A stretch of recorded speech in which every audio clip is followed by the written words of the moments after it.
Ibu Faras di pertemuan bimbingan dan konseling hari ini, hari Sabtu ya. Seperti biasa, Assalamualaikum warahmatullahi wabarakatuh.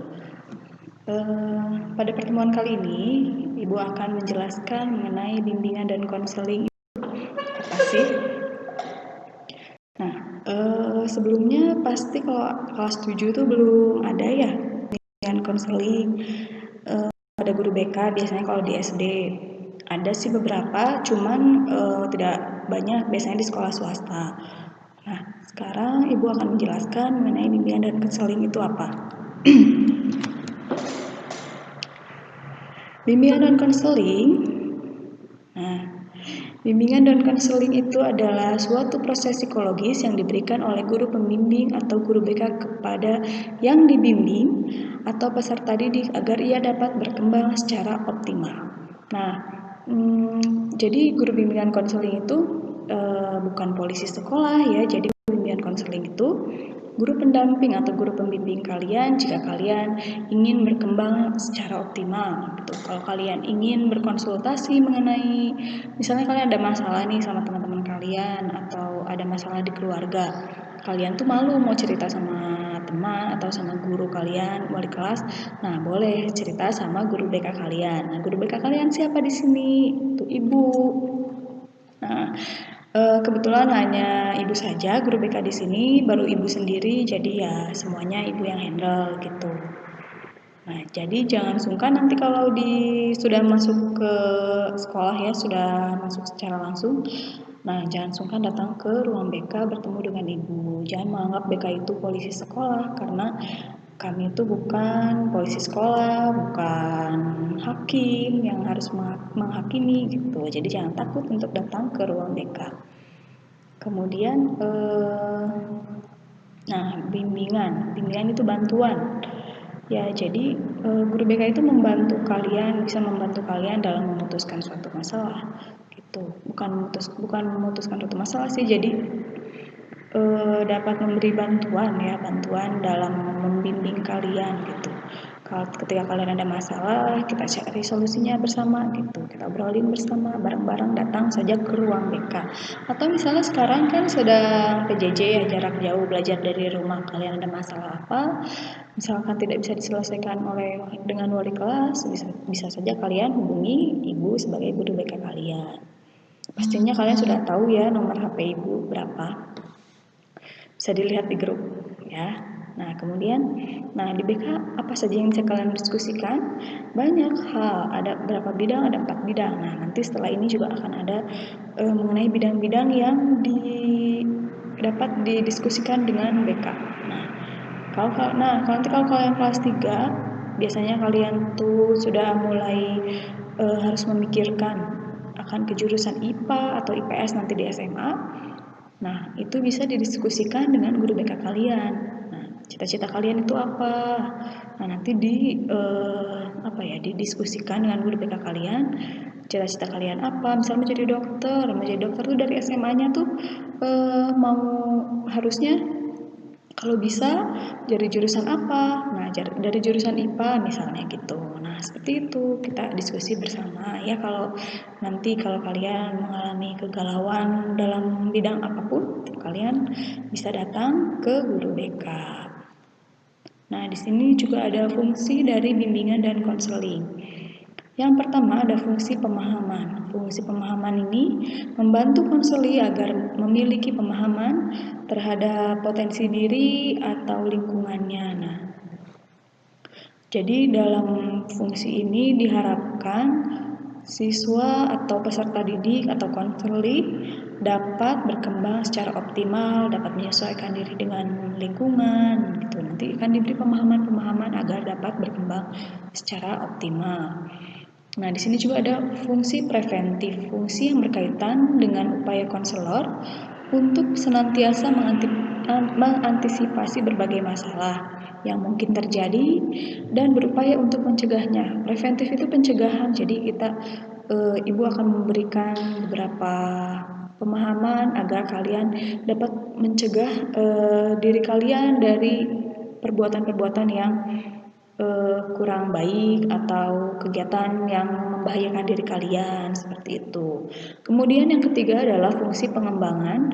Fungsi pengembangan dalam bimbingan dan konseling ini sifatnya lebih proaktif dari fungsi-fungsi lainnya.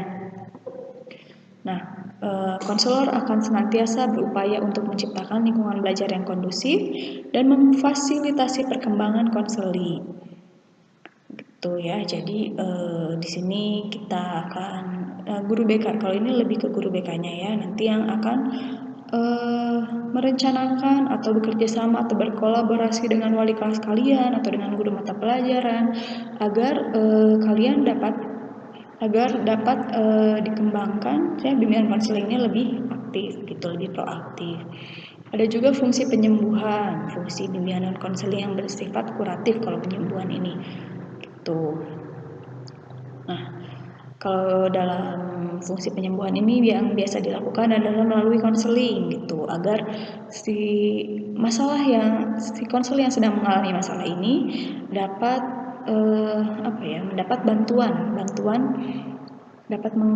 mendapat bantuan agar dapat menyelesaikan masalahnya, seperti itu. Kemudian ada juga fungsi penyaluran. Kalau fungsi penyaluran ini guru bimbingan konseling membantu konseli memilih ekstrakurikuler atau jurusan atau program studi yang sudah tadi Ibu jelaskan. Kalau kalian nanti di kelas 3 menuju ke SMA itu bingung mau SMA-nya mau IPA, IPS atau mau ke SMK, nah bisa dikonsultasikan, bisa didiskusikan bersama guru BK kalian. Kemudian yang keenam ada fungsi adaptasi. Ini membantu para pelaksana pendidikan. Ini bisa membantu kepala sekolah, guru, atau staf itu menyesuaikan dalam program pendidikan terhadap latar belakang pendidikan, minat, kemampuan, dan kebutuhan berdasarkan kebutuhan peserta didik ya. Kalau ini lebih kepada kurikulum sekolah ya. Kemudian yang ketujuh adalah fungsi penyesuaian. Fungsi penyesuaian dalam bimbingan dan konseling ini membantu konseli agar dapat menyesuaikan diri dengan diri dan lingkungannya secara dinamis dan konstruktif, seperti itu. Nah, banyak ya, ternyata ada 8. Yang ke-8 ini ada fungsi perbaikan. Nah, bisa dibaca ya, fungsi perbaikan ini apa? Dapat membantu konseli ketika memperbaiki kerangka berpikir atau misalnya ada perasaan yang tidak enak gitu, bisa dikonsultasikan kepada guru BK kalian. Kemudian ada fungsi fasilitasi, itu memberikan kemudahan kepada konseli dalam mencapai pertumbuhan dan perkembangan yang optimal, serasi, selaras, seimbang gitu, kepada seluruh aspek dalam diri konseli.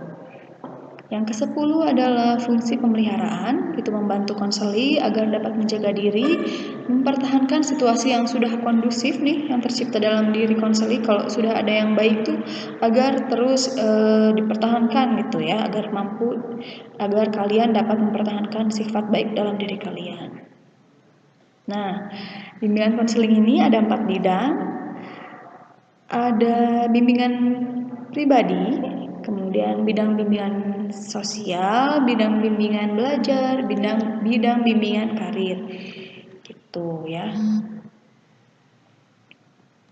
Nah, ini adalah alur penanganan peserta didik bermasalah di sekolah ya. Kalau misalnya kalian nih ada masalah, anak-anak yang misalnya ada melanggar, dilihat dulu nih pelanggarannya apa. Nah, misalnya terlambat oleh guru piket dulu. Nah, oleh guru piket sudah diingatkan, kemudian besoknya terlambat lagi, nanti diingatkan oleh wali kelas. Oleh wali kelas sudah 3 kali. Nah, seperti itu nanti akan diberikan kepada guru BK. Nah, ketika guru BK tidak bisa, oleh guru BK masih terlambat terus, nanti akan dikasihkan ke wakasai kesiswaan. Nah, oleh wakasai kesiswaan tidak bisa juga, masih terlambat terus, nah nanti akan diberikan ke ibu kepala sekolah. Entah apa yang akan diberikan sanksinya oleh kepala sekolah, bisa saja misalnya dikeluarkan Demikian materi yang dapat Ibu sampaikan, semoga bermanfaat. Mohon maaf jika ada kesalahan. Wassalamualaikum warahmatullahi wabarakatuh. Sampai jumpa di pertemuan selanjutnya.